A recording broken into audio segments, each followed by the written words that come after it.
2025 ಸಾಕಷ್ಟು ಗಂಡಾಂತರಗಳಾಯಿತು. ಅಗ್ನಿ ಅನಾಹುತ ಆಯಿತು. ಮಲಗಿದ್ದವರು ಅಲ್ಲಲ್ಲೇ ಮಲಗಿ ನಿದ್ದೆ ಮಾಡುವಂಥದ್ದಾಯಿತು. ಶಾಶ್ವತವಾದಂತಹ ನಿದ್ದೆಗೆ ಜಾರಿದ್ದಾಯಿತು. ಆದರೆ ಅದೇ ಪ್ರಕಾರ ನೀರಿನಿಂದ ಆದಂತಹ ಅವಾಂತರಗಳು, ಪ್ರಕೃತಿಯಾದಂತಹ ವಿಸ್ಮಯಗಳು, ಇದೆಲ್ಲದರ ಜೊತೆಗೆ ಜ್ಞಾನವಿರ್ತಕ್ಕಂಥವರು ಸಹಿತ ಅಜ್ಞಾನಿಗಳ ಥರ ವರ್ತನೆ ಮಾಡಿದ್ದು ಈ 2025ರಲ್ಲಿ ನಾವು ನೋಡಿದ್ವಿ. 2025 ಒಂದಿಷ್ಟು ಅನಾರೋಗ್ಯಕ್ಕೆ ತುತ್ತಾದಂಥವರಿದ್ದಾರೆ, ಆರೋಗ್ಯವನ್ನು ಸುಧಾರಣೆ ಮಾಡ್ಕೊಳ್ಳೋಕೆ ಆಗದಿರೋ ಇರ್ತಕ್ಕಂಥವರಿದ್ದಾರೆ, ಆರ್ಥಿಕ ಪರಿಸ್ಥಿತಿ ಸಾಕಷ್ಟು ಸಂಕಷ್ಟದಲ್ಲಿದೆ. ಜೊತೆಗೆ ಏನಾಗಬೇಕಾಗಿತ್ತು, ಏನು ಹೋಗಬೇಕಾಗಿತ್ತು, ಏನು ನಡಿಬೇಕಾಗಿತ್ತು ಎಲ್ಲವೂ ಸಹಿತ ಕೈ ಬಿಟ್ಟು ಕಣ್ಣೀರು ಹಾಕಿರ್ತಕ್ಕಂಥ ಮಹನೀಯರು ಸಾಕಷ್ಟು ಜನ ಇದ್ದಾರೆ. ಇವರೆಲ್ಲರ ಮಧ್ಯದಲ್ಲಿ 2025 ಮುಗಿತಾ ಇದೆ, 2026 ಪ್ರಾರಂಭ ಆಗ್ತಾ ಇದೆ. 2026 ಪ್ರಾರಂಭ ಆದಾಗ ಆ ಪ್ರಾರಂಭದ ಕ್ಷಣ ಜೊತೆಗೆ ಮುಂಬರ್ತಕ್ಕಂತಹ ದಿನಗಳು ಅದು ಹೇಗಿರುತ್ತೆ ಬನ್ನಿ ನೋಡೋಣ. ಪಬ್ಲಿಕ್ ಟಿವಿಯ ಸಮಸ್ತ ವೀಕ್ಷಕ ಬಂಧುಗಳೇ, ತಾವು ಹೊಸ ವರ್ಷವನ್ನು ಸ್ವಾಗತಿಸಲಿಕ್ಕಾಗಿ ಎಲ್ಲರೂ ಕಾತುರತೆಯಿಂದ ಕಾಯ್ತಿದ್ದೀರಿ. ಹೊಸ ವರ್ಷ ಹೊಸತನವನ್ನು ತರತಕ್ಕಂಥದ್ದು, ಹೊಸ ಚಿಗುರನ್ನು ಬರ್ತಕ್ಕಂಥದ್ದು, ಹಾಗೆ ಹಚ್ಚ ಹಸಿರಿನಿಂದ ಕೂಡಿರ್ತಕ್ಕಂಥದ್ದು ಹೊಸ ವರ್ಷ ಅಂತ ನಂಬುವಂತಹವರು ನಮ್ಮ ಭಾರತೀಯರು. ನಮ್ಮ ಭಾರತ ದೇಶದ ಹಿಂದೂ ಸನಾತನ ಧರ್ಮದಲ್ಲಿ ಹೊಸ ವರ್ಷ ಅಂದರೆ ಅದು ಯುಗಾದಿ ಅಂತ. ಆದರೆ ಕ್ಯಾಲೆಂಡರ್ ಪ್ರಕಾರ ಹೊಸ ವರ್ಷ ಅದು ಜನವರಿ ಮಾಸ. 2025 ಮುಗಿತಾ ಇದೆ, 2026ಕ್ಕೆ ಸ್ವಾಗತಿಸ್ತಾ ಇದ್ದೇವೆ. 2025 ಮುಗಿದು 26 ಬರಬೇಕಾದ್ರೆ ಆ 25 ಮತ್ತು 26 ಮಧ್ಯರಾತ್ರಿ ಆಚರಣೆ ಮಾಡುವಂಥ ಸಂಭ್ರಮ ಈ 2026. ಆದರೆ ಮಧ್ಯರಾತ್ರಿ ಆಚರಣೆ ಮಾಡ್ತಕ್ಕಂಥ ಹಬ್ಬ ನಮ್ಮ ಭಾರತೀಯರಲ್ಲವಲ್ಲ. ಜೊತೆಗೆ ಹೊಸ ವರ್ಷ ಅಂದರೆ ಎಲ್ಲಿಂದ ಎಲ್ಲಿ ನೋಡು ಸಹಿತ ಹಚ್ಚ ಹಸರಾಗಿರಬೇಕು, ಯುಗಾದಿ ಆಗಿರಬೇಕು. ಯುಗದ ಆದಿ ಯುಗಾದಿ, ಅಂತಹ ಯುಗಾದಿಯೇ ಹೊಸ ವರ್ಷ ಆದಾಗ ಇನ್ನು ಉಳಿದಿರ್ತಕ್ಕಂತಹ ಯುಗಾದಿಯ ತನಕ ಅಂದರೆ ಈ ಒಂದು ಡಿಸೆಂಬರ್ ಮುಗಿದು ಜನವರಿಯಿಂದ ಪ್ರಾರಂಭವಾಗುವಂತಹದ್ದು, ಜನವರಿಯಿಂದ ಬರ್ತಕ್ಕಂತಹ ಯುಗಾದಿ ಹಬ್ಬದವರೆಗೂ ಏನು ಸಮಯ ಇರುತ್ತೋ ಆ ಸಮಯದಲ್ಲಿ ಮಾತ್ರ ಒಂದಷ್ಟು ಫಲಾಫಲಗಳನ್ನು ನೋಡ್ತಕ್ಕಂಥದ್ದು. ಇರಲಿ, ಭಗವಂತನ ಪ್ರಾರ್ಥನೆ ಮಾಡೋಣ. ಭಗವತ್ ಸಂಕಲ್ಪದೊಂದಿಗೆ ಎಲ್ಲರಿಗೂ ಸಹಿತ ಆತನ ಅನುಗ್ರಹ ಸಿಗಲಿ ಅಂತ ನಾವು ದೇವ್ರನ್ನ ಪ್ರಾರ್ಥನೆ ಮಾಡೋಣ. ಇಡೀ ಭೂಮಂಡಲ, ಇಡೀ ಸೃಷ್ಟಿಯ ಮೂಲ ಇದೆಯಲ್ಲ, ಹಿರಣ್ಯಾಕ್ಷ ಎಂಬತಕ್ಕಂಥ ರಾಕ್ಷಸ ಭೂಮಿಯನ್ನು, ಈ ವಿಶೇಷವಾಗಿರ್ತಕ್ಕಂಥ ಭೂಮಂಡಲವನ್ನು ಅಂದರೆ ಭೂಮಹಾಲಕ್ಷ್ಮಿಯನ್ನು ಸಮುದ್ರದ ಆಳಕ್ಕೆ ತೆಗೆದುಕೊಂಡು ಹೋಗ್ಬಿಡ್ತಾನೆ. ಸಮುದ್ರದ ಆಳಕ್ಕೆ ತೆಗೆದುಕೊಂಡು ಹೋದಾಗ ಮಹಾವಿಷ್ಣು ವರಹಾವತಾರವನ್ನು ತಾಳ್ತಾನೆ. ಮಹಾವಿಷ್ಣು ವರಹಾವತಾರವನ್ನು ತಾಳಿ ಸಮುದ್ರದ ಆಳದಲ್ಲಿರ್ತಕ್ಕಂಥ ಭೂಮಹಾಲಕ್ಷ್ಮಿಯನ್ನು ತನ್ನೆರಡು ಕೋರೆ ಹಲ್ಲುಗಳ ಮುಖಾಂತರ ಮೇಲಕ್ಕೆ ತಗೊಳ್ತಾನೆ. ಹಾಗೆ ತಗೊಳ್ಳುವಂತಹ ಈ ದೃಶ್ಯವನ್ನು ತಾವು ನೋಡ್ತಾ ಇದ್ದೀರಿ. ಬಹುಶಃ ಇವತ್ತಿನ ಈ ವಿಶೇಷತೆ ಇದೆಯಲ್ಲ, ಹೊಸ ವರ್ಷದ ವಿಶೇಷತೆ, ಈ ಹೊಸ ವರ್ಷ, ಹೊಸತನ, ಹೊಸದರ ಬಗ್ಗೆ ಆಲೋಚನೆ ಮಾಡ್ತಕ್ಕಂಥದ್ದು ಇದು ಕ್ಯಾಲೆಂಡರ್ ಮಾಸ ಅಷ್ಟೇ. ಕ್ಯಾಲೆಂಡರ್ ಮಾಸ ಆದ್ದರಿಂದ ಡಿಸೆಂಬರ್ ಮುಗಿದು ಜನವರಿ ಪ್ರಾರಂಭಕ್ಕೆ ಒಂದು ಸಂತೋಷ ಸಂಭ್ರಮದಿಂದ ಎಲ್ಲರೂ ಆಚರಣೆ ಮಾಡುವಂಥದ್ದು. ಆದರೆ ಆಚರಣೆ ಮಾಡಿ ಅದರ ಕ್ರಮ ನೋಡಿ, ಯಾವ ಕ್ರಮದಲ್ಲಿ ಆಚರಿಸಬೇಕು. ಮನೇಲಿರ್ತಕ್ಕಂಥ ತಂದೆ ತಾಯಿ ಮಕ್ಕಳು ಆಚೆಗೆ ಹೋದಾಗ ಪುನಃ ಎಷ್ಟೊತ್ತಿಗೆ ಮಕ್ಕಳು ಒಳಗೆ ಬರ್ತಾರಪ್ಪ ಅಂತಕ್ಕಂಥದ್ರ ಕಾತುರತೆ ಇದೆಯಲ್ಲ, ಆ ನೋವು ತಂದೆ ತಾಯಿ ಕೊಡಬಾರ್ದು. ತಂದೆ ತಾಯಿ ಸಹಿತ ನಮ್ಮ ಜೊತೆ ಹಬ್ಬವನ್ನು ಆಚರಣೆ ಮಾಡಬೇಕು. ಅಂಥ ಹಬ್ಬದ ಮನಸ್ಥಿತಿ ನಿಮ್ಮದು ಆಗಿರಬೇಕು. ಹಾಗಾಗಿ ಪ್ರತಿಯೊಬ್ಬ ಯುವ ಸಮಾಜಕ್ಕೂ, ಯುವಕರಿಗೂ ಹಾಗೂ ಪ್ರತಿಯೊಬ್ಬ ತಂದೆ ತಾಯಂದಿರಿಗೂ ಹೇಳೋದಿಷ್ಟೇ, ಈ ಹೊಸ ವರ್ಷವನ್ನು ಆಚರಣೆ ಮಾಡುವಾಗ ಸಡಗರ ಸಂಭ್ರಮದಿಂದ ಆಚರಣೆ ಮಾಡಿ. ಆ ಸಂಭ್ರಮ ಹೇಗಿರಬೇಕು? ನಗುಮುಖದಲ್ಲಿರಬೇಕು, ಸಂತಸದಲ್ಲಿರಬೇಕು. ಚಂದ್ರನ ಬೆಳಕಿನಲ್ಲೇ ಆಚರಣೆ ಮಾಡುವಂಥ ಹಬ್ಬವಾದರೂ ಅದನ್ನು ಮನಸ್ಥಿತಿಯನ್ನು ಸಾಧ್ಯವಾದಷ್ಟು ಮಟ್ಟಿಗೆ ನೆಮ್ಮದಿಯುತವಾಗಿರಬೇಕು. ನಮ್ಮಿಂದ ಮತ್ತೊಬ್ಬರಿಗೆ ತೊಂದರೆ ಆಗಬಾರ್ದು, ಆಚರಣೆಯಲ್ಲಿ ನಮಗೇನು ತೊಂದರೆ ಆಗಬಾರ್ದು. ಅದರಲ್ಲೂ ಕಣ್ಣು ಕುಕ್ಕುವಂತಹ ಬಟ್ಟೆಗಳನ್ನು ಧರಿಸಿ ಹೆಣ್ಣು ಮಕ್ಕಳು 4 ಜನಕ್ಕೆ 4 ಥರ ಆಲೋಚನೆ ಮಾಡಿ ಎಲ್ಲೋ ಒಂದು ಕಡೆ ನೀವು ಅಚಾತುರ್ಯಕ್ಕೆ ಸಿಕ್ಕಾಕ್ಕೊಂಡು ಇಲ್ಲದ ನೋವನ್ನು ಅನುಭವಿಸುವಂಥ ಪರಿಸ್ಥಿತಿ ಹೆಣ್ಮಕ್ಕಳು ಮಾಡ್ಕೊಳ್ಬಾರ್ದು. ಇದು ಈ ಮಹರ್ಷಿಗಳ ಮಾತು. ಉದ್ದೇಶ, ಪ್ರತಿಯೊಬ್ಬ ತಂದೆ ತಾಯಿ ಸಹಿತ ತನ್ನ ಮಕ್ಕಳನ್ನು ಜೋಪಾನವಾಗಿ ತನ್ನ ಮಡಿಲಲ್ಲಿಟ್ಟು ಕಾಪಾಡ್ಕೊಳ್ತಾರೆ.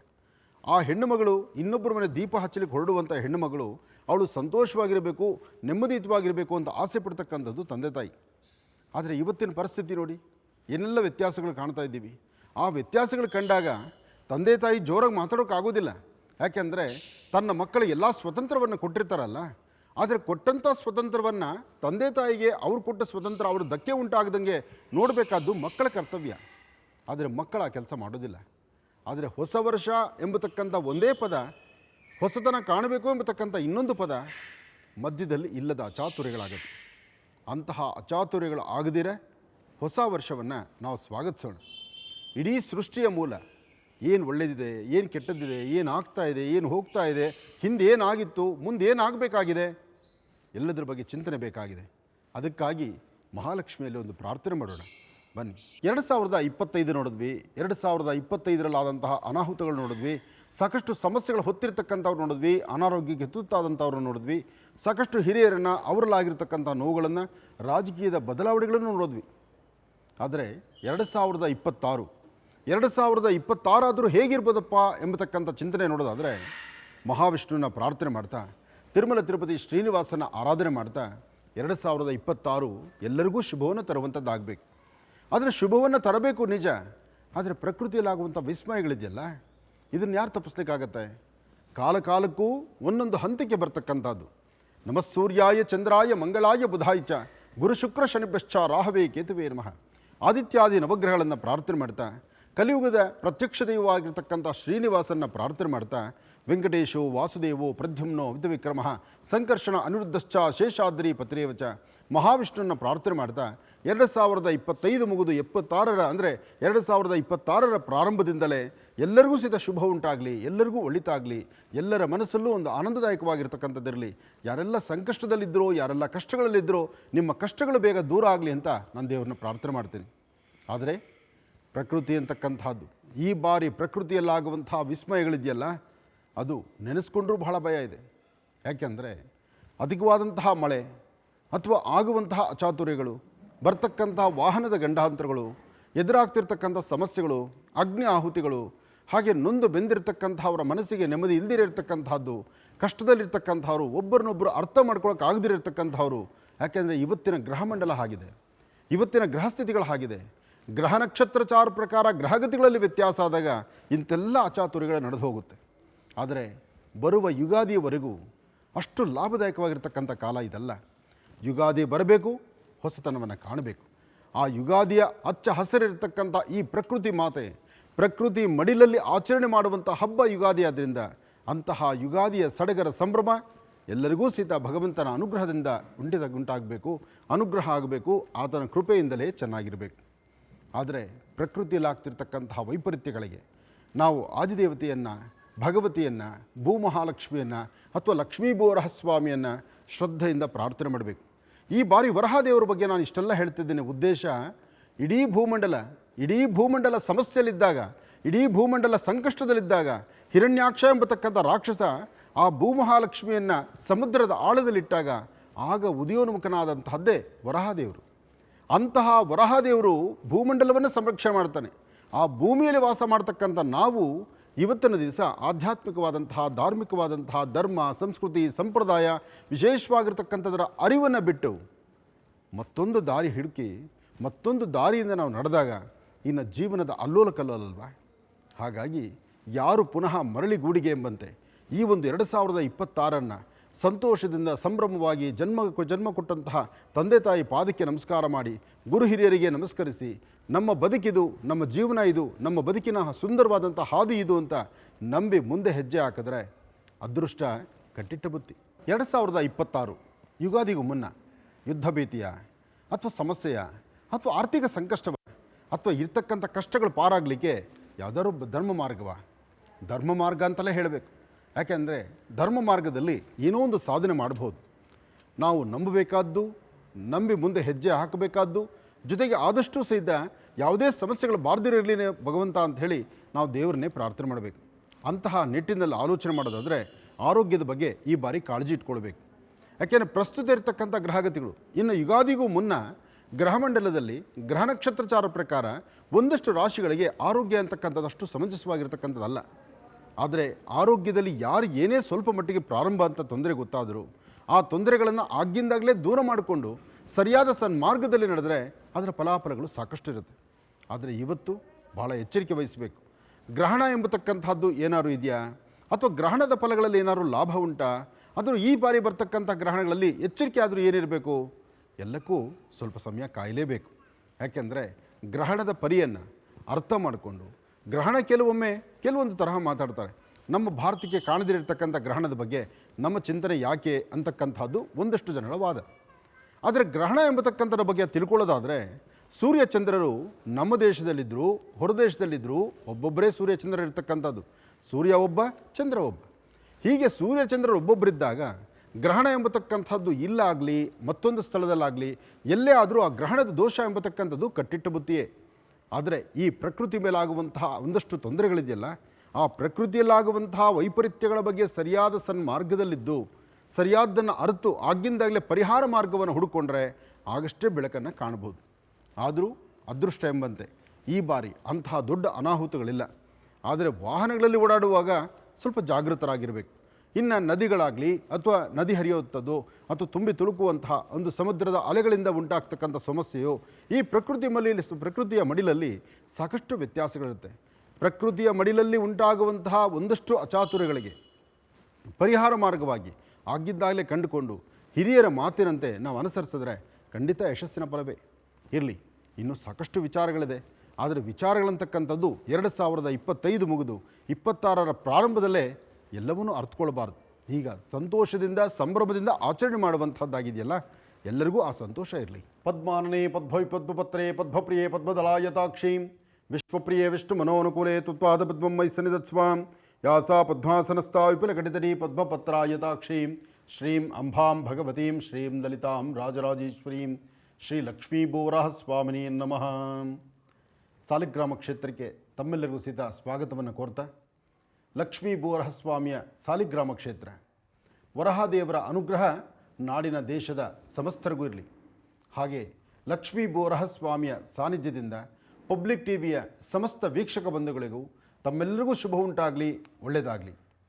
2025 ಮುಗಿತಾ ಬಂತು. 2026 ಪ್ರಾರಂಭಕ್ಕೆ ಎಲ್ಲರೂ ಕಾತುರತೆಯಿಂದ ಕಾಯ್ತಿದ್ದಾರೆ. 2026ರಲ್ಲಿ ತಮ್ಮ ಆಗು ಹೋಗುಗಳು, ತಮಗೆ ಬೇಕಾಗಿರ್ತಕ್ಕಂತಹ ಲಾಭ ನಷ್ಟಗಳು, ಜೊತೆಗೆ ಯಾವೆಲ್ಲ ಕೆಲಸ ಕಾರ್ಯಗಳಲ್ಲಿ ಏನೆಲ್ಲ ಲಾಭವಿದೆ, ಆ ಲಾಭ ನಷ್ಟ ಎಂಬತಕ್ಕಂಥದ್ದು ನಮಃ ಸೂರ್ಯಾಯ ಚಂದ್ರಾಯ ಮಂಗಳಾಯ ಬುಧಾಯ ಚ ಗುರು ಶುಕ್ರ ಶನಿಭ್ಯಶ್ಚ ರಾಹವೇ ಕೇತುವೇ ನಮಃ ಆದಿತ್ಯಾದಿ ನವಗ್ರಹಗಳನ್ನು ಪ್ರಾರ್ಥನೆ ಮಾಡ್ತಾ ಸರ್ವರಿಗೂ ಸಕಲರಿಗೂ ಸಹಿತ ಸನ್ಮಂಗಳ ಉಂಟಾಗಲಿ. ಪ್ರತಿಯೊಬ್ಬರ ಬದುಕಲ್ಲೂ ಸಹಿತ ಹೆಚ್ಚಿನ ಯಶಸ್ಸುಂಟಾಗಲಿ. 2026 ಇನ್ನೇನು ಯುಗಾದಿ ಹತ್ತಿರ ಆಗ್ತಾ ಇದೆ. ಆದರೆ 2026 ಈಗ ಪ್ರಾರಂಭ ಆಗ್ತಾ ಇದೆ. 25 ಮುಗಿದು 26ರ ಪ್ರಾರಂಭದಲ್ಲಿ ನಿಮ್ಮ ಅದೃಷ್ಟ ಎಂಬತಕ್ಕಂಥದ್ದು, ನಿಮ್ಮ ಕಾರ್ಯವೈಖರಿಗಳಂತಕ್ಕಂಥದ್ದು, ನಿಮ್ಮ ಕೆಲಸ ಕಾರ್ಯಗಳಲ್ಲಿ ಮೇಷದಿಂದ ಮೀನರಾಶಿವರೆಗೂ ಎಲ್ಲರಿಗೂ ಶುಭ ಉಂಟಾಗಲಿ ಅಂತ ಹೇಳ್ತೇನೆ. ಆದರೆ ಎಲ್ಲರಿಗೂ ಶುಭ ಉಂಟಾಗಲಿ ಅಂದರೆ ಎಲ್ಲರಿಗೂ ಒಳ್ಳೆಯದಾಗಲಿಕ್ಕೆ ಆಗುವುದಿಲ್ವಲ್ಲ. ಅವರವರ ಜಾತಕಚಾರ ಪ್ರಕಾರ, ಅವರ ಗ್ರಹಸ್ಥಿತಿಗಳ ಪ್ರಕಾರ, ಗ್ರಹ ನಕ್ಷತ್ರಚಾರ ಪ್ರಕಾರ ಉಂಟಾಗ್ತಕ್ಕಂಥ ದೋಷಗಳಿಂದ ಮುಕ್ತರಾಗಬೇಕು. ಆ ದೋಷಗಳನ್ನು ದೂರ ಮಾಡಿಕೊಂಡಾಗಷ್ಟೇ ಅವರ ಫಲಾಫಲಗಳು ಸಿದ್ಧಿಯಾಗ್ತಕ್ಕಂಥದ್ದು. ಆ ನಿಟ್ಟಿನಲ್ಲಿ ಆಲೋಚನೆ ಮಾಡೋದಾದರೆ ಮೇಷ, ವೃಷಭ, ಮಿಥುನ, ಈ ಮೇಷ, ವೃಷಭ, ಮಿಥುನ ಈ ರಾಶಿಗಳಿಗೆ ಸಂಬಂಧಪಟ್ಟ ಹಾಗೆ ಸ್ವಲ್ಪ ಜಾಗ್ರತೆ ಬೇಕು.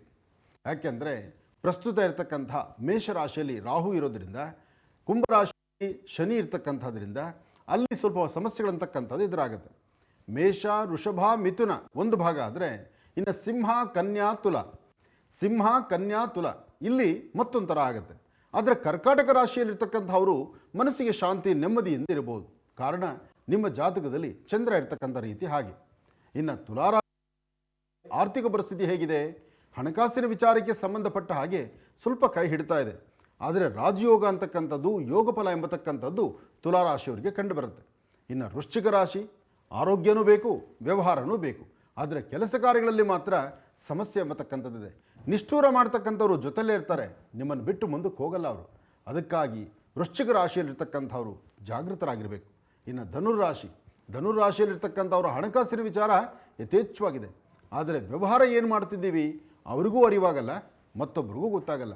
ಆದರೆ ಮೋಸ ಆಗೋದಿಲ್ಲ, ಧೈರ್ಯವಾಗಿ ತಾವು ಮುನ್ನಡೆಯಬಹುದು. ಏನೇ ಆದರೂ ಬರ್ತಕ್ಕಂತಹ ಯುಗಾದಿವರೆಗೂ ಮಾತ್ರ. ಇನ್ನು ಮಕರ, ಕುಂಭ, ಮೀನ, ಮಕರ, ಕುಂಭ, ಮೀನಕ್ಕಂತೂ ಹಣಕಾಸಿನ ವಿಚಾರ ಇರಲಿ, ವ್ಯವಹಾರಗಳಿರಲಿ, ಯಾವುದೇ ಕೆಲಸ ಕಾರ್ಯ ಆಗಿರಲಿ, ಅಂದುಕೊಂಡಿದ್ದನ್ನು ಸುಗಮವಾಗಿ ನಡೀಬೇಕಾದ್ರೆ ಮಕರ, ಕುಂಭ ಸ್ವಲ್ಪ ಮಾತ್ರ. ಮೀನರಾಶಿಯಲ್ಲಿ ರಾಜಯೋಗ. ಏನೇ ಆದರೂ ವಿಶ್ವಮಾತೆ ಗೋಮಾತೆಯನ್ನು ಪ್ರತಿಯೊಬ್ಬರು ಸಹಿತ 27 ನಕ್ಷತ್ರ 12 ರಾಶಿಗಳಿಗೆ ಸಂಬಂಧಪಟ್ಟ ಹಾಗೆ ವಿಶ್ವಮಾತೆ ಗೋಮಾತೆಯನ್ನು ಪ್ರಾರ್ಥನೆ ಮಾಡ್ತಾ, ಜನ್ಮ ಕೊಟ್ಟಂಥ ತಂದೆ ತಾಯಿ ಪಾದ ಮುಟ್ಟಿ ನಮಸ್ಕಾರ ಮಾಡಿ ಅವರ ಮಾರ್ಗದರ್ಶನದೊಂದಿಗೆ ನಮಗೆ ಎಷ್ಟೇ ಗೊತ್ತಿದ್ದರೂ ಏನೇ ಗೊತ್ತಿದ್ದರೂ ಗೊತ್ತಿದ್ದನ್ನು ಗೊತ್ತಿಲ್ಲ ಅಂತ ಹೇಳಿ ಮತ್ತಷ್ಟು ಕಲಿಯುವಂಥ ಒಂದು ಕ್ರಮಕ್ಕೆ ಮುಂದಾಗಿ ಹಿರಿಯರ ಆಶೀರ್ವಾದದೊಂದಿಗೆ ತಾವು ಒಂದು ಹೆಜ್ಜೆ ಮುಂದಕ್ಕೆ ಹಾಕಿದ್ರೆ ಅಸಾಧ್ಯವಾದ್ದನ್ನು ಸಾಧನೆ ಮಾಡ್ಕೊಳ್ಬೋದು. ಮತ್ತೊಮ್ಮೆ ಮಗದೊಮ್ಮೆ 2025 ಮುಗಿದು 26ರ ಪ್ರಾರಂಭ ತಮ್ಮೆಲ್ಲರಿಗೂ ಒಳ್ಳೆಯದಾಗಲಿ, ಶುಭವಾಗಲಿ. 2025 26 26ರಲ್ಲಿ ಚಿನ್ನದ ಬೆಲೆ ಹೇಗಿದೆಪ್ಪ? ಬೆಳ್ಳಿ, ಚಿನ್ನ ಬೇಕಾ ಬೆಳ್ಳಿ ಬೇಕಾ? ಚಿನ್ನ ಬೇಕಾ ಬೆಳ್ಳಿ ಬೇಕಾ ಇವತ್ತಿನ ಮಾತು. ಅಂದು ನವರತ್ನಗಳ ಮಾತು. ನವರತ್ನ ಅಂದರೆ ಆ 9 ರತ್ನಗಳ ಬೆಲೆ ಆಗಿತ್ತು, ಅದರಲ್ಲೂ ವಜ್ರದ ಬೆಲೆ ಆಗಿತ್ತು. ಆದರೆ ಇವತ್ತು ವಜ್ರದ ಬೆಲೆಯ ಮೇಲೆ ಬಂದು ನಿಲ್ಲುವಂತಹ ಪರಿಸ್ಥಿತಿ ಇವತ್ತು ಸ್ವರ್ಣದ್ದಾಗಿದೆ, ಅಂದರೆ ಬಂಗಾರದ್ದಾಗಿದೆ. ಚಿನ್ನ ಮತ್ತು ಬೆಳ್ಳಿ ಈ ಬಾರಿ 2025 ಹಾಗೂ 26ರ ಮಧ್ಯದಲ್ಲಿ ಮತ್ತಷ್ಟು ಏರು ಜಾಸ್ತಿ ಆಗುತ್ತೆ. ಅಂದರೆ ಚಿನ್ನದ ಬೆಲೆಯೂ ಜಾಸ್ತಿ ಆಗುತ್ತೆ, ಬೆಳ್ಳಿಯ ಬೆಲೆ ಜಾಸ್ತಿ ಆಗುತ್ತೆ, ತಾಮ್ರದ ಬೆಲೆಯೂ ಅಷ್ಟೇ ಆಗುತ್ತೆ. ಯಾಕೆಂದರೆ ಲೋಹಗಳಿಗೆ ಅತೀತವಾದಂತಹ ಬೆಲೆ ಬರ್ತಕ್ಕಂಥದ್ದು 2025-26ರ ಒಂದು ಕಥೆಯಾಗಿದೆ. 2026 ಪ್ರಾರಂಭಕ್ಕೆ ಬರ್ತಕ್ಕಂತಹ ಯುಗಾದಿಗೂ ಮುನ್ನ ಚಿನ್ನದ ಬೆಲೆ ಅಧಿಕವಾದಂತಹ ಮಟ್ಟಕ್ಕೆ ಹೋಗುತ್ತೆ. ಇವತ್ತು ಏನು ಬೆಲೆ ಇದೆಯೋ ಇದು ಮತ್ತಷ್ಟು ಷೇರು ಮಾರುಕಟ್ಟೆಯಲ್ಲಿ ಜಾಸ್ತಿ ಆಗುತ್ತೆ. ಹಾಗೆ ಹಣದುಬ್ಬರ ಸಾಕಷ್ಟು ಇರೋದರಿಂದ ವಿದೇಶಗಳಲ್ಲಿ ನಡೀತಕ್ಕಂತಹ ವ್ಯವಹಾರ ಮತ್ತು ರಾಜ್ಯದಲ್ಲಿ ನಡೀತಕ್ಕಂಥ ವ್ಯವಹಾರ, ಭಾರತದಲ್ಲಿ ನಡೀತಕ್ಕಂಥ ವ್ಯವಹಾರಕ್ಕೂ ಸಾಕಷ್ಟು ಅಜಗಜಾಂತರ ವ್ಯತ್ಯಾಸವೇ ಸರಿ. ಆದರೆ ಚಿನ್ನ, ಬೆಳ್ಳಿ ಮತ್ತು ಆರ್ಥಿಕ ಪರಿಸ್ಥಿತಿ ಅಂತೂ ಸಾಕಷ್ಟು ಸಂಕಷ್ಟಗಳಿಗೆ ಒಳಗಾಗುವಂಥ ಪರಿಸ್ಥಿತಿ ಇರೋದರಿಂದ ಬಹಳ ಎಚ್ಚರಿಕೆ ವಹಿಸಬೇಕು. ಕೆಲವೊಬ್ಬರು ಕೈಲಿರ್ತಕ್ಕಂಥದ್ದನ್ನು ಹೇಗೋ ಮಾಡಿ ಕಳ್ಕೊಂಡ್ಬಿಡ್ತೀರಿ, ಅದಾದಮೇಲೆ ಪುನಃ ಪಡೆಯೋದು ಹೇಗಪ್ಪ ಅಂತ ಭಾಳ ಸಂಕಷ್ಟಕ್ಕೊಳಗಾಗ್ತೀರಿ. ಅದರಲ್ಲೂ ಇತ್ತೀಚಿನ ದಿನಗಳಲ್ಲಿ ಯುವಕ ಸಮಾಜ ಬಹಳ ಬೇಗ ಶ್ರೀಮಂತಿಕೆ ಆಗಬೇಕು, ಬಹಳ ಬೇಗ ದೊಡ್ಡವರಾಗಬೇಕು ಅಂತ ಇಲ್ಲದಂಥ ರೀತಿ ಆನ್ಲೈನ್ ಗೇಮುಗಳಲ್ಲಿ ಆಟ ಆಡ್ತಿದ್ದೀರಿ. ಯುವ ಸಮಾಜ ಆನ್ಲೈನ್ ಗೇಮಿಗೆ ಬಂದು ಮನೇಲಿರ್ತಕ್ಕಂಥ ವಯಸ್ಸಾಗಿರ್ತಕ್ಕಂಥ ತಂದೆ ತಾಯಿನ, ಅವರು ಕೂಡಿಟ್ಟಿರ್ತಕ್ಕಂಥ ಇಷ್ಟೋ ಆಸ್ತಿಯನ್ನು ಅಥವಾ ಏನೋ ಒಂದಿಷ್ಟು ಸಂಪಾದನೆ ಮಾಡಿರ್ತಕ್ಕಂಥ ಅಂಗೈಗಳ ಭೂಮಿಯನ್ನು ಎಲ್ಲವನ್ನು ಸಹಿತ ಮತ್ತೊಬ್ಬರು ಬಂದು ಕಬ್ಜಾ ಮಾಡುವಂಥ ರೀತಿ, ಮತ್ತೊಬ್ಬರು ಕಿತ್ಕೊಳ್ಳುವಂಥ ರೀತಿ, ಅಥವಾ ಇನ್ನೊಬ್ಬರು ಬಂದು ಹೆದರಿಸಿ ಅದರ ಬಗ್ಗೆ ದೌರ್ಜನ್ಯ ಮಾಡುವಂಥ ರೀತಿ ಇವತ್ತು ಮಕ್ಕಳು ತಂದೆ ತಾಯಿ ಕೊಡ್ತಿರ್ತಕ್ಕಂಥ ಪನಿಷ್ಮೆಂಟ್ ಆಗ್ತಾಯಿದೆ. ಬಹುಶಃ ಇಂತಹ ಸಮಸ್ಯೆಗಳು 2025ಕ್ಕೆ ಕೊನೆ ಆಗಬೇಕು ಬಿಟ್ಟರೆ 2026ಕ್ಕೆ ಅಂತಹ ಪರಿಸ್ಥಿತಿ ತಂದೆ ತಾಯಿಗೆ ಬರೆದಿರಲಿ. ಪ್ರತಿಯೊಬ್ಬ ತಂದೆ ತಾಯಿ ಅಪೇಕ್ಷೆ ಪಡ್ತಕ್ಕಂತಹದ್ದು ನನ್ನ ಮಕ್ಕಳು ಚೆನ್ನಾಗಿರಲಿ ಅಂತ. ಆ ಮಕ್ಕಳು ಚೆನ್ನಾಗಿರೋದನ್ನು ಬಿಟ್ಟು ಅಪ್ಪ ಅಮ್ಮ ಮಾಡಿರ್ತಕ್ಕಂತಹ ಒಂದು ಅಂಗೈಗಳ ಜಾಗನೋ ಒಂದಿಷ್ಟು ಆಸ್ತಿಯೋ ಅದನ್ನು ಇಲ್ಲದಂಥ ರೀತಿ ಕಳ್ಕೊಳ್ಳುವಂಥ ಪರಿಸ್ಥಿತಿ ಈ ಆನ್ಲೈನ್ ಗೇಮ್ಗಳಲ್ಲಿ ನಡೀತಿದೆಯಲ್ಲ. ಆದರೆ ಅದರಿಂದ ಮುಕ್ತರಾಗಬೇಕು. 2026 ನೀವು ಸಂತೋಷವಾಗಿರಬೇಕು. ಇನ್ನು ವಿದ್ಯಾರ್ಥಿಗಳ ಜೀವನ ಅಮೂಲ್ಯವಾಗಿರ್ತಕ್ಕಂಥದ್ದು. ವಿದ್ಯಾರ್ಥಿಗಳ ಜೀವನ ಚೆನ್ನಾಗಿದೆ, ಬೇಕಾಗಿರ್ತಕ್ಕಂಥ ಸುಂದರವಾದ ಬದುಕು ಕಟ್ಕೊಳ್ಳಿಕ್ಕೆ ಏನೆಲ್ಲ ವ್ಯವಸ್ಥೆ ಇದೆಯೋ 2026ರ ಪ್ರಾರಂಭದಲ್ಲೇ ತುಂಬ ಚೆನ್ನಾಗಿದೆ. ಹಾಗಾಗಿ ಯಾರೆಲ್ಲ ಸರ್ಕಾರಿ ಉದ್ಯಮ ಬಗ್ಗೆ ನೀವು ಚಿಂತನೆ ಮಾಡ್ತಿದ್ದೀರೋ, ಸರ್ಕಾರಿ ಕೆಲಸ ಬೇಕು, ಒಳ್ಳೆ ವಿದ್ಯಾಭ್ಯಾಸ ಆಗಬೇಕು, ನೀವು ಅಭ್ಯಾಸ ಮಾಡಿರ್ತಕ್ಕಂಥದ್ದಕ್ಕೆ ಸರಿಯಾದಂಥ ಮೌಲ್ಯಾಧಾರಿತ ಕೆಲಸ ಆಗಬೇಕು, ಖಂಡಿತ ಕಾರ್ಯಸಿದ್ಧಿ ಇದೆ. ಒಳ್ಳೆಯದಾಗಲಿ, ಶುಭವಾಗಲಿ.